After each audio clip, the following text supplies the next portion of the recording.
Jadi malam ini kita seperti biasa, kita sambunglah mudzakarah kitab kita, iaitu kitab Muhimmah, muka surat 7 kan. Muka surat 7 baris yang ketiga daripada bawah. Bismillahirrahmanirrahim. Qala al-musannif rahimahullahu ta'ala wa nafa'ana bi'ulumihi wa barakatihi fid dharain amin ya rabbal alamin. Telah berkata oleh Tuan Musannif rahimahullahu ta'ala, dan ada pun perempuan yang tergantung dengan dua kakinya di dalam kerongkongan api neraka itu, maka bahawa sungguhnya ia keluar daripada suaminya dengan tiada izin daripadanya. Kata Tuan Musannif lagi, dan ada pun perempuan yang tergantung dengan dua kakinya. Ini masih lagi dalam keadaan yang Rasulullah SAW tengok ketika peristiwa Isra' dan Mi'raj. Hukuman-hukuman yang Rasulullah tengok yang menyebabkan Rasulullah menangis akan tangisan yang amat sangat. Maksudnya Rasulullah menangis sungguh-sungguh, bukan sekadar air mata keluar, tetapi memang menangis sungguh. Antara yang Rasulullah tengok, seksaan yang dikenakan ke atas umat dia. Begitu sayangnya Rasulullah sehingga Rasulullah tak sanggup nak tengok umat dia kena hukuman lagu tu. Maka Rasulullah ceritakan balik kepada anak dan menantu, iaitu Sayyidah Fatimah dan juga Sayyiduna Ali, ketika mereka menziarahi Nabi. Jadi malam ni dicerita apa? Adapun keadaan perempuan tu, dia tergantung dengan dua kakinya. Dua kakinya duk tergantung di atas, di dalam kerongkongan api neraka. Pasal apa kena lagu tu? Apa kena hukuman balas tu? Maka bahawa sungguhnya ia si perempuan tu keluar daripada suaminya dengan tiada izin daripadanya. Maksudnya apa?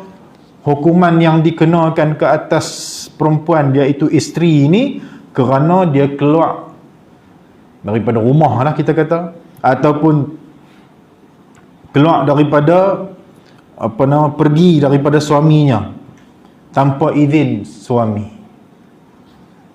Sama ada bilik ke, dalam rumah ke, di luar ke, dia beredar daripada suami dia tanpa izin. Kita ambil contoh, kalau kata keluar rumah tanpa izin suami.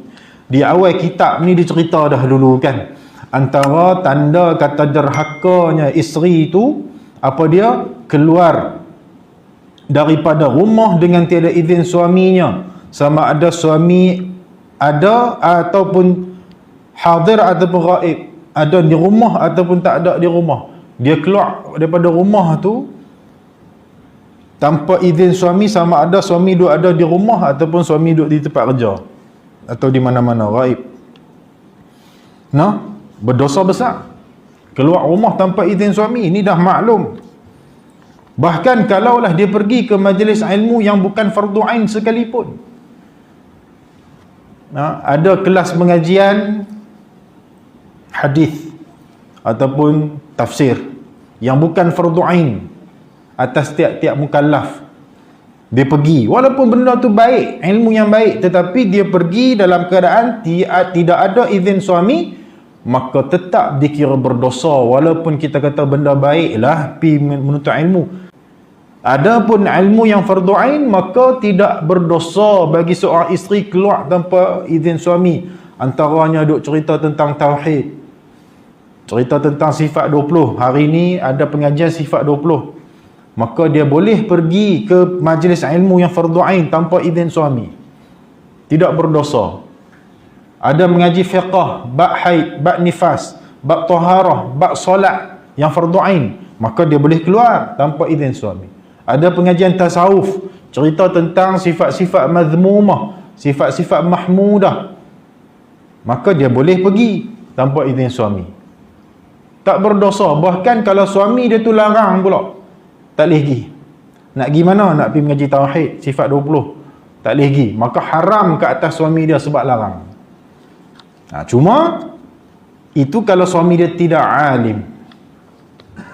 Maksudnya kalau suami dia tu tak pandai bab tu, tak reti bab tu, maka dia tak boleh larang isteri dia nak keluar mengaji. Kalau dia larang, dia yang berdosa. Tapi kata ulama, kalau kata dia tu alim, dia tahu nak pergi mana? Pergi masjid, ada ustaz mengajar sifat 20, tak apa, abang boleh mengajar. Masa ketika itu, isteri tidak boleh keluar tanpa keizinan suami. Itu antaranya. Maka di sini dia kata apa? Orang perempuan yang kena gantung kaki dalam kerongkongan api neraka tu, sebab apa? Dia keluar daripada suami dia tu. Tak kisahlah sama ada dalam bilik. Suami dia ajak dah duduk dalam bilik, tiba-tiba dia nak marah macam mana tak? Biasalah kadang-kadang kecil hati sikit, dia keluar pada bilik, hempah pintu pula, maka berdosa. Sebab apa? Dia keluar daripada suami dia. Apatah lagi keluar pada rumah. Ketika duduk dalam bilik, suami sudah tentulah berhajat dengan dia, tiba-tiba mengajuk kat mana, keluar, maka haram, berdosa. Apatah lagi keluar rumah, lagilah. Tu nah.